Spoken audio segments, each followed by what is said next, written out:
तेज उत्तर आंध्र प्रदेश और दक्षिण उपकूल ओडिशा रे घूर्णिबल सृष्टि होईछि जाफल राज्य में वर्षा होबार संभावना रही। आज सकाल 8:30 समय लघुचाप क्षेत्र सृष्टि नहीं पाणीपाग विभाग पूर्वानुमान अनुଯାयी आसंता 6 दिन पर्यंत प्रबल अति प्रबल वर्षा होबार संभावना। तेज यार प्रभाव में 8 जिला को प्रबल वर्षा नहीं येलो वार्निंग जारी कर 15 सेप्टेम्बर सुधा मौसुमी अपसारण प्रक्रिया आरंभ होबार संभावना रही। एथिपाई कें जिले को येलो वार्निंग ऑरेंज वार्निंग और रेड वार्निंग जारी होईछि। तो आपण माने जानिया पूर्व आम चैनल को प्रथम थर को आसते चैनल को सब्सक्राइब करी पाखे बेल आइकन कॉल बटन में सेट करने सहित वीडियो हेल्पफुल होते निहत भाव वीडियो को लाइक करी डिस्क्रिप्शन में टेलीग्राम चैनल लिंक अच्छी तो जाकि आपने जानी जातु। तेज रविवार सुधा लघुचाप क्षेत्र दक्षिण ओडिशा संलग्न उत्तर आंध्र प्रदेश दक्षिण छत्तीसगढ़ दे पश्चिम उत्तर दिगरे गति कर संभावना रही आंचलिक पाणीपाग केन्द्र पक्षर कहुई। तेज पाणीपाग केन्द्र सूचना अनुसार आसंता काली कोरापुट मालकानगिरी नवरंगपुर और कलाहांडी जिले में बिजुली घड़घड़ी सह प्रबल वर्षा हो पारे।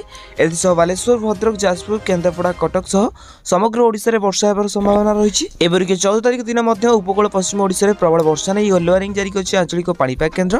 तेज 12 और 13 तारिख में दक्षिण ओडिशा उपकूल स्थित पश्चिम केन्द्र संलग्न उत्तर पश्चिम बंगोपसागर में अशांत रही आशंका थिबारु आसंता काली समुद्र मध्यक मत्स्यजीवी प्रवेश को बारण कर तेज आज पाणीपाग अपडेट। जदि आपण मैंने कोई पाणीपाग सूचना जानवा चाहते तेज आम चैनल को सब्सक्राइब कर पाखे बेल आइकन कॉल बटन में शेयर करने सहित ए वीडियो कौन जिले देखुं निहत भाव कमेंट बॉक्स में कमेंट करूँ।